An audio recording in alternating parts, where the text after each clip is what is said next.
हमारी संस्कृति, हमारे संस्कार सदा रहें हमारे साथ। सब्सक्राइब करें तिलक। आप पूछ रहे हैं कि कभी याद भी करती हैं? भगवान, ये पूछिए कि क्या कोई ऐसा क्षण है जब वो आपको भूल पाती होगी?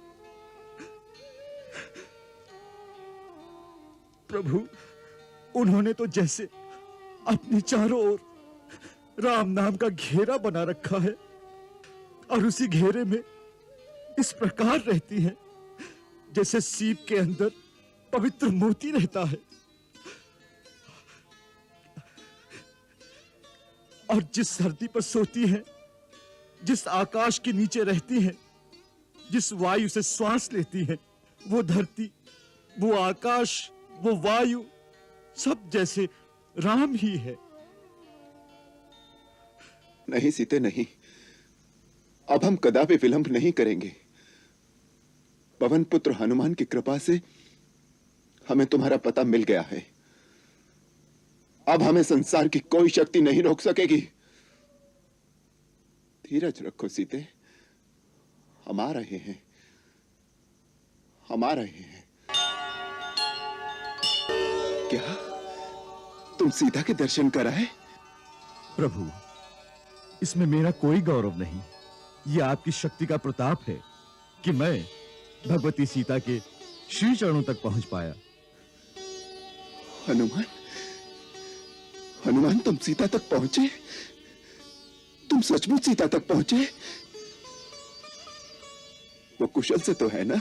हाँ प्रभु, देवी सीता सकुशल हैं। मैं उनके दर्शन कर आया हूं।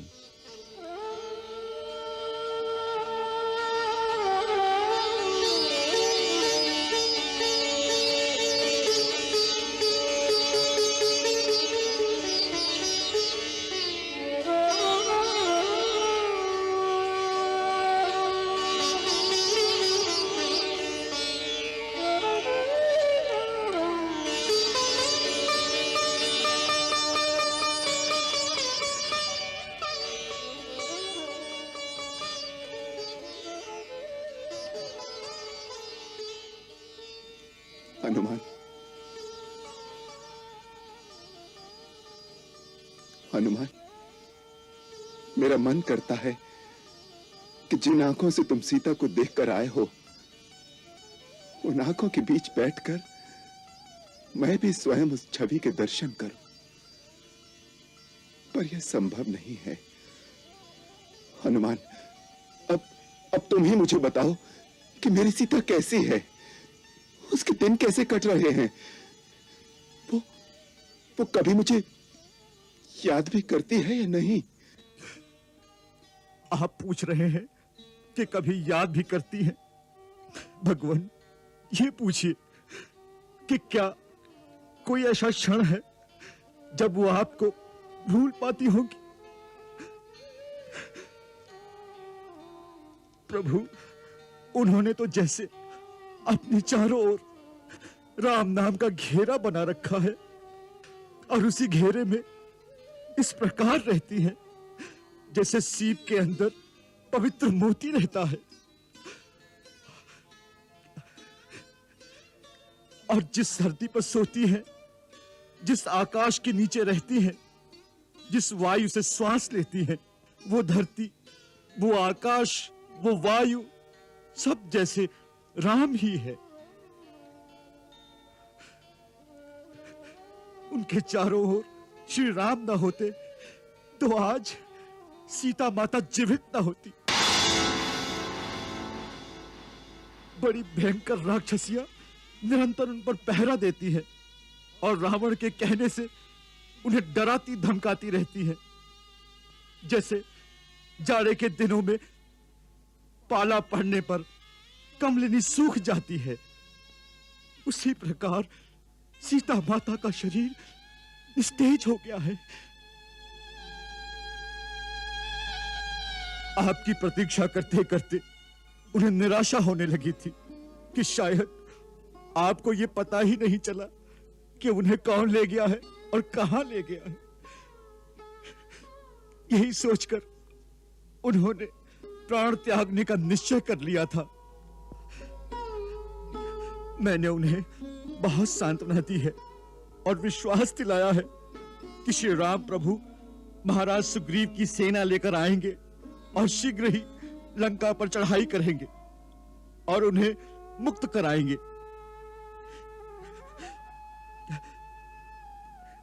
भगवान, यदि माता को जीवित देखना चाहते हैं तो अब विलंब ना कीजिए। नहीं सीते, नहीं। अब हम कदापि विलंब नहीं करेंगे। पवन पुत्र हनुमान की कृपा से हमें तुम्हारा पता मिल गया है। अब हमें संसार की कोई शक्ति नहीं रोक सकेगी। धीरज रखो सीते, हम आ रहे हैं, हम आ रहे हैं।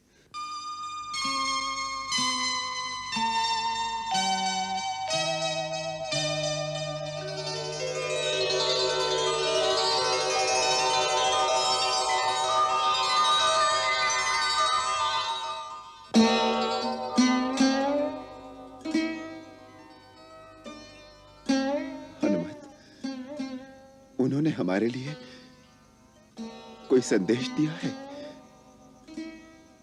कुछ कहा है हमारे लिए?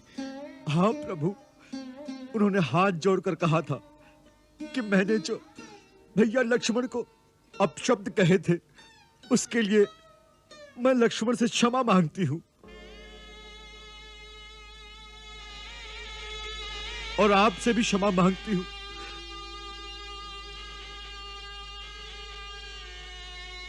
मेरी इतनी सी भूल का इतना दंड न दीजिए मुझे। और फिर उन्होंने कहा कि दीनों पर दया करना तो आपका विरध है। इस समय मुझसे अधिक दीन और कौन होगा। फिर उन्होंने ये चूड़ामणि निशानी के तौर पर दी और बताया कि ये उन्हें विवाह के समय मिली थी।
फिर उन्होंने आपको इंद्र के पुत्र जयंत की बात याद दिलाने को कहा कि जब जयंत ने कौवे का रूप धर के अपनी चोंच मार के मेरा रक्त बहाया था तो आपने कुशा के एक तिनके को अभिमंत्रित करके एक बाण की भांति उस पर छोड़ा था।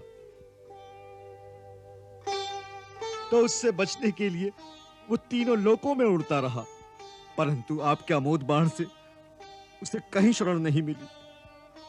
अंत में वो स्वयं आपकी शरण में आया। आपने उसे एक आंख से काना करके उसे क्षमा कर दिया।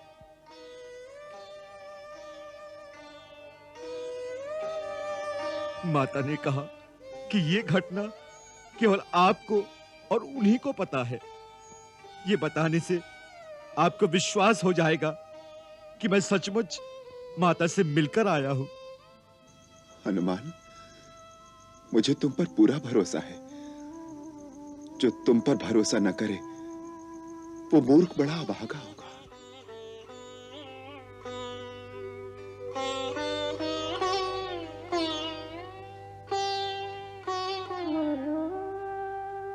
प्रभु, जयंत की कहानी सुनाकर माता ने रोते रोते इतना ही कहा कि मेरे प्रति यदि एक कौवे की धृष्टता आप सहन नहीं कर सकते थे, तो आज मुझ पर जो अत्याचार हो रहे हैं वो आप कैसे सहन कर रहे हैं?